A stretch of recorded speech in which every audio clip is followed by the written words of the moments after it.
Imagine sitting in a room where every word you say could determine your future, your safety, your freedom, your life. That's exactly what the Asylum substantive interview is.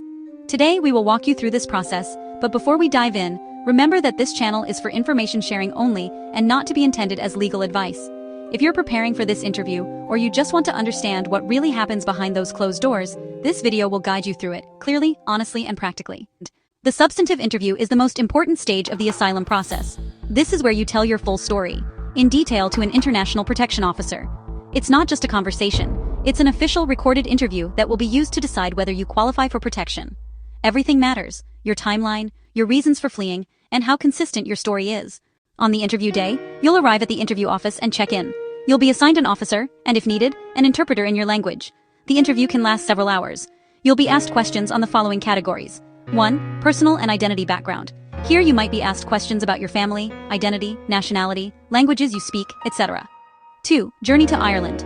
Here you might be asked questions about your journey from departure from country of origin to arrival to Ireland. You might be asked about the cost of the journey, dates, length of the journey, cities or countries passed. Applicants are expected to be as clear as possible, especially about timeline, consistent, explain their journey in order. 3. Reasons for leaving your country. Applicants may be asked why they left their countries, what happened to them personally and not generally, risks of harm or persecution. Applicants may be asked if they reported harm to authorities and why they did not. 4. Fear of return. Applicants may be asked why they are afraid of returning to their home country, or what would happen to them if they return.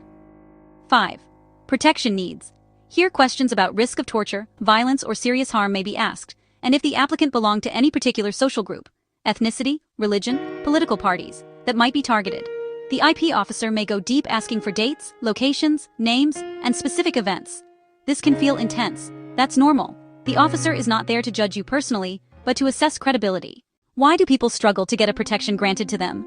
Many people don't fail because their story isn't true, but they struggle because they are unprepared. Common issues include forgetting important details, giving inconsistent timelines, feeling too nervous to explain clearly, not understanding the type of questions being asked. Remember, this interview is not about telling a story, it's about presenting clear, detailed facts. Here are a few crucial tips. 1. Be honest, always. If you don't remember something, say so. Never guess. 2. Stay consistent. Your answers should match what you wrote in your application. If there are changes, explain the reasons for such changes. 3. Take your time. You can ask for clarification or a break if needed. 4. Focus on your personal experience. Don't just talk about your country, but about what happened to you. 5. Prepare in advance. Write your story or personal statement alone or with a solicitor. Go through it step by step before the interview. 6. Be involved in your community, get a job or enroll in studies. Build connections within your community. 7. If possible, provide supporting documents that can attest to the events that happened to you. Submit the documents and your personal statement to the IP office before your interview date. At the end of the interview, the officer will read back a summary of your declarations. Listen carefully. If something is wrong or missing, correct it immediately. This is your chance to make sure your story is recorded accurately. The asylum substantive interview can feel intimidating, but preparation makes a huge difference. And remember, you're not alone in this journey. If you found this helpful, give it a like, share it with someone who might need it, and don't forget to subscribe for more guidance on navigating life and thriving in Ireland.